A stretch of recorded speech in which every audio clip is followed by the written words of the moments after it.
Alright, so usap-usapan ngayon sa YouTube community ang bagong update ng YouTube team sa lahat ng content creators sa buong mundo.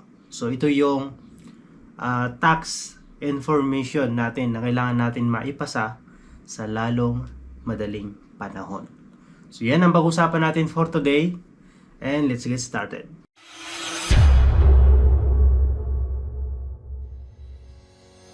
Alright, and welcome back to my channel, and this is James Latip. At kung bago ka sa channel na to, please consider to subscribe.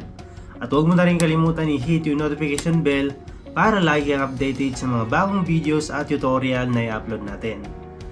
So, maraming nagre-reklamo, especially yung mga bagong YouTubers, na keso bago pa lang daw sila at hindi pa sila sumasahod sa YouTube, ay mababawasan na ito dahil sa bagong update ng YouTube team na kung saan ay magbibigay sila ng taxes sa lahat ng kinikita ng mga content creators sa YouTube. So 14 hours ago, ito yon, March 9, 2021, ay nakareceive ako ng email.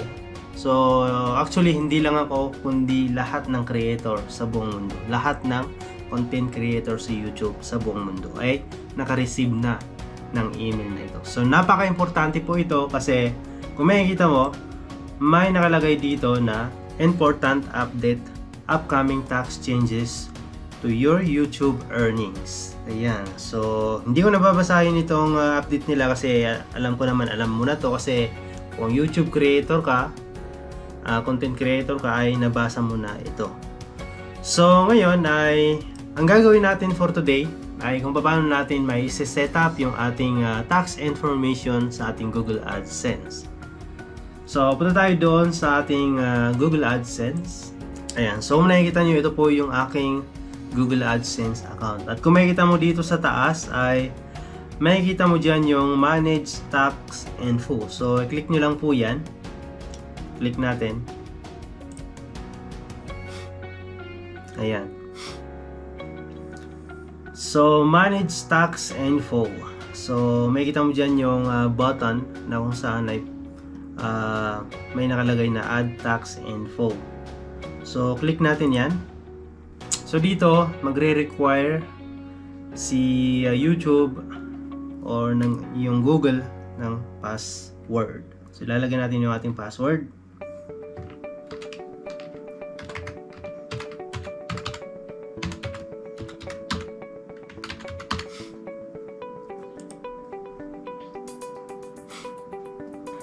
Ayun, so ito na guys, makikita mo dito United States Tax Info. So click lang natin yung individual. Click natin yan. And then click natin yung next. Ayan, so dito may mga iba pang sasagutan ka dito na mga katanungan. Ayan, so United States Tax Info individual. Are you a citizen of or residents of the United States? So, hindi naman tayo nakatira sa United States. So, ako po, nandito po ako sa Saudi Arabia. So, titingnan natin yung mga ibang info or mga details na kailangan natin i-fill up dito kung nandito tayo sa Saudi Arabia. So, kung nasa Pilipinas, hindi ko alam kung magkapareho lang din or magkaiba. So makikita natin yan mamaya. So click ko tong no. And then click natin next. So meron namang ibang question sa baba. Ayan, so ito yung question sa baba. After mo maklik yung no, select W8 tax from form type based on your previously selected answer.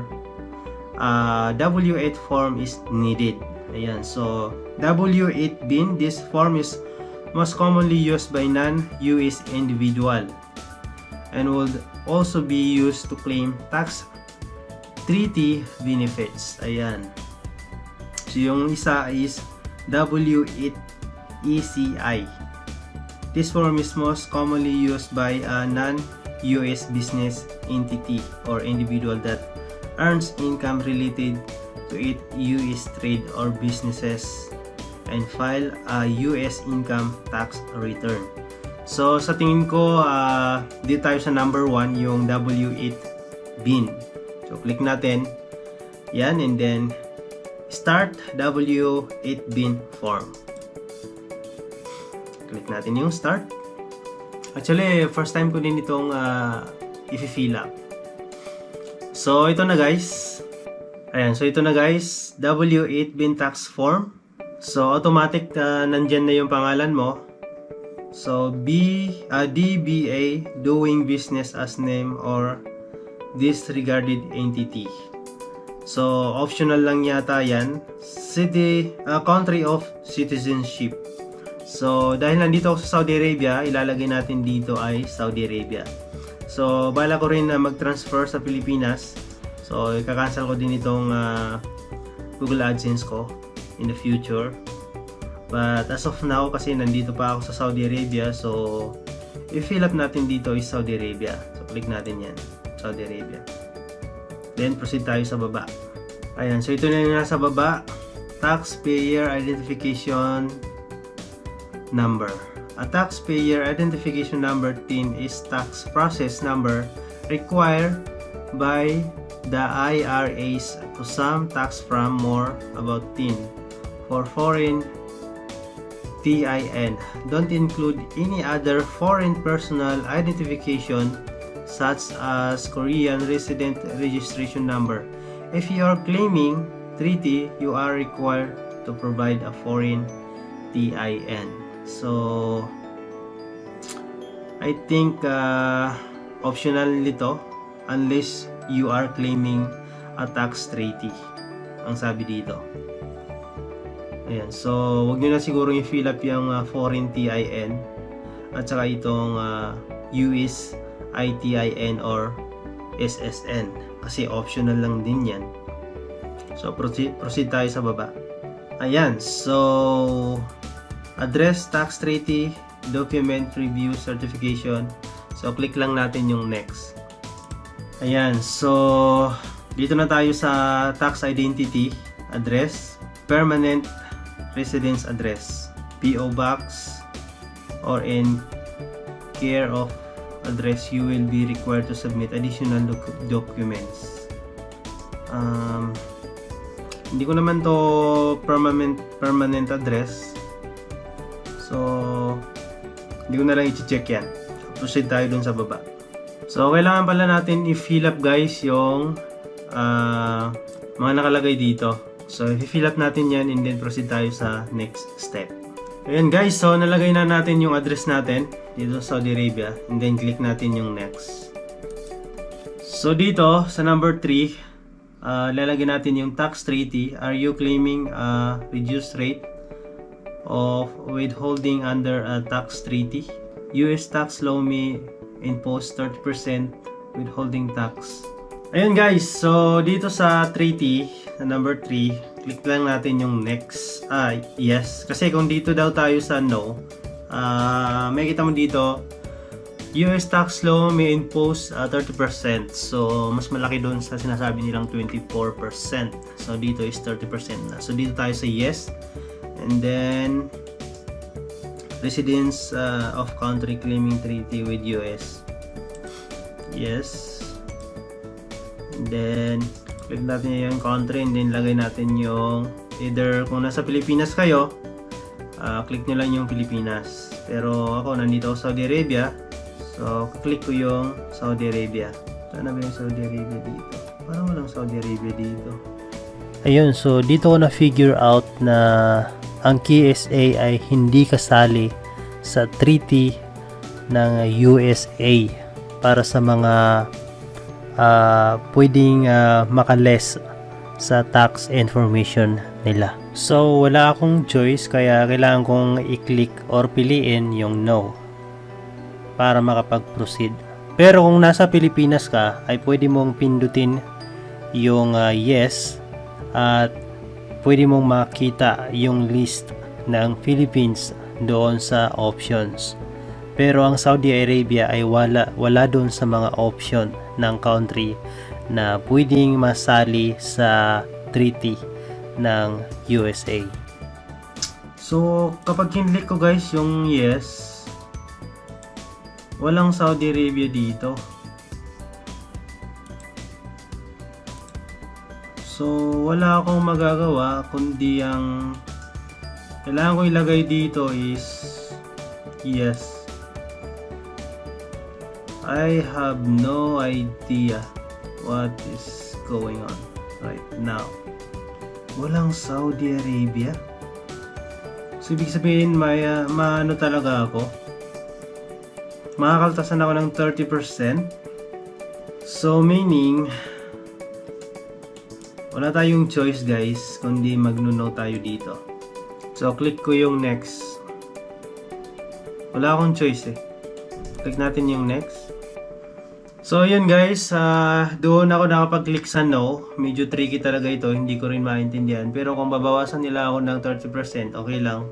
Pero may nakalagay naman doon na maaaring ma-eliminate din. Depende sa ano, hindi ko rin sure. So dahil doon sa yes option ay walang nakalagay na Saudi Arabia country. So wala akong option kundi mag-no talaga ako. So, click ko yung confirm and then click natin yung next. So, sana ma-eliminate din yung aking tax. So, click natin yung next. Ayun, so dito, ilalagay natin yung pangalan natin. Are you the person listed in the signature section? So, yes. Click natin yung yes. I am the person listed in the signature section. And I completing this form on my own behalf. So, click natin yung next. Has the individual or entity identified in the tax identification section performed any activities and service for Google within US? I have no idea what is this. So, click ko lang to. I am providing tax info, new existing payment profile that has received payments.